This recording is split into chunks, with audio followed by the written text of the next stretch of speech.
오늘 아침을 여는 말씀은 레위기 21장 4절 말씀입니다.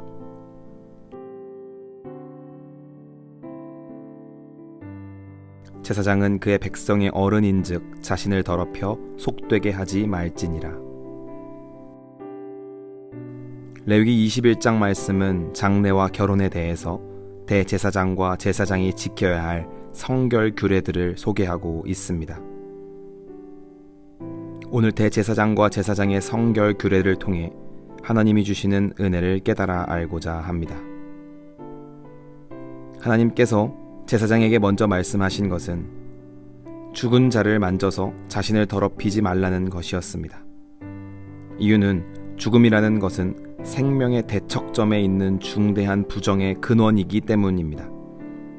죽음은 하나님을 벗어난 것의 대표성을 띠기 때문에 생명 되시는 거룩한 하나님과 한 곳에 있을 수 없다는 것입니다. 이런 의미에서 짐승과 인간의 사체는 부정하며 부정결을 전염시키게 됩니다. 그러나 예외의 상황도 있었는데 그것은 제사장의 직계 가족의 죽음의 경우에는 접촉을 할 수 있었던 것입니다.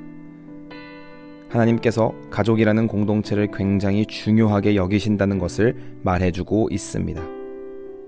이를 통해 제사장이 하나님을 섬기고 따르는 일은 무엇보다 중요하지만 자신의 가족에 대한 깊은 책임과 사랑 또한 굉장히 중요함을 말씀해 주신 것입니다. 하나님의 관심과 배려가 동시에 드러난 본문입니다. 또한 이어서 제사장의 모습에 대해서도 이야기하는데 머리털을 깎아서 대머리 같게 하거나 구렛나루를 밀거나 제 몸에 칼자국을 내서는 안 됐습니다. 이유는 머리털과 수염, 살을 베는 행위는 당시 고대 근동 이방 민족들의 관습이었다고 합니다. 그래서 이방의 풍습을 따르지 말 것을 명령하신 것입니다. 나아가 제사장의 결혼에 관해서도 말씀하십니다. 제사장은 부정한 창녀나 이혼당한 여인을 아내로 맞이하지 말아야 하며 그의 딸이 몸을 팔아 자신을 더럽힐 수 없게 해야 함을 강하게 말씀하셨습니다. 제사장들이 하나님을 힘입어 거룩함을 입었기 때문에 세상의 부정한 것들로부터의 구별을 강조하셨던 것입니다. 특히 대제사장은 더욱 높은 수준의 규례가 요구되었습니다. 대제사장은 제사장과는 다르게 직계 가족이라고 할지라도 결코 장례에 참여할 수 없었습니다. 또한 결혼할 때에도 이스라엘 백성 중에서 처녀를 아내로 맞이해야 했습니다.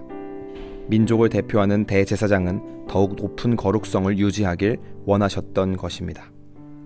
이외에도 제사장의 신체 조건에 대한 규례를 말씀하십니다. 하나님께서는 아론의 자손이라고 할지라도 육체에 흠이 있는 이는 제사장 직분을 수행할 수 없음을 말씀하셨습니다. 이를 보면 얼핏 장애가 있는 사람을 차별하는 내용처럼 보이기도 합니다. 그러나 차별이 아닌 것은 장애인들은 실질적인 육체적 일을 감당해야 하는 제사장의 직무에서만 배제가 되었을 뿐 제사 후에 남은 음식을 동일하게 먹는 등 제사장 가족의 일원으로서의 모든 혜택을 동등하게 누렸기 때문입니다. 장애가 있는 사람을 군대로 보내지 않는 것이 차별이 아니라 배려이듯 이 또한 과중한 업무로부터 보호를 해준 하나님의 배려인 것입니다. 이처럼 대제사장과 제사장의 성결 규례에 대해 자세하게 소개하고 있습니다. 오늘 말씀을 통해 우리는 중요한 사실을 깨달아야 하겠습니다. 하나님께서 제사장에 대한 정결 규례를 구체적으로 말씀하시며 높은 수준의 거룩을 요구한 이유는 무엇일까요? 그 이유는 바로 4절 말씀에 나와 있습니다. 4절 말씀에 제사장은 그의 백성의 어른인즉 자신을 더럽혀 속되게 하지 말지니라 라고 말씀합니다.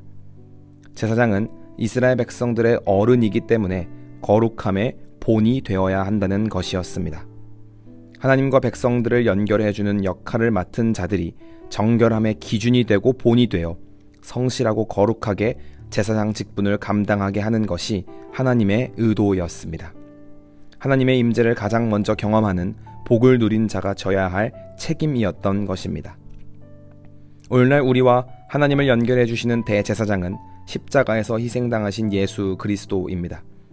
그리고 우리는 부족하지만 예수 그리스도의 희생에 힘입어 택하신 족속이요 왕같은 제사장들이요 거룩한 나라요 그의 소유가 된 백성이 되었습니다.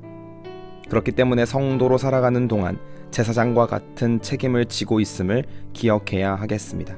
이 말은 곧 성도는 세상에 살아가면서 거룩함의 본이 되어야 한다는 것입니다.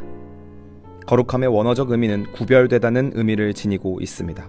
즉 성도는 살아가는 동안 세상과 구별된 인생을 살아가야 함을 기억해야 하겠습니다. 교회와 성도의 힘은 거룩함에서 나옵니다. 오늘날의 교회와 교인들이 세상으로부터 많은 비난과 질타를 받는 이유가 무엇입니까? 거룩함을 잃어버렸기 때문입니다. 교회 안에 사람이 없어서, 건물이 부족해서, 혹은 외형적인 어떤 것이 부족해서가 아니라 교회가 하나님의 백성으로서 마땅히 져야 할 거룩을 놓쳤기 때문입니다. 오늘 본문의 표현을 빌리자면 어른된 모습이 없어졌기 때문입니다. 하나님의 방식과 가치관을 따라가기보다 세상의 방법과 가치관을 차용하며 구별되지 못한 모습을 보이고 있기 때문입니다. 그러나 이제 성도는 다시 세상 속에서 구별된 자로서 본을 보이며 살아가는 그리스도인들이 되어야 하겠습니다. 신앙의 실력과 그릇이 성장하여 어른이 되어야 하겠습니다. 그때 비로소 교회가 온전한 교회가 됨을 믿으시기를 바랍니다. 오늘 하루를 살아가시면서 우리에게 펼쳐진 삶의 현장 속에서 하나님의 뜻을 따라 사는 어른된 거룩한 삶의 모습을 드러내는 복된 성도님들이 되시길 바랍니다.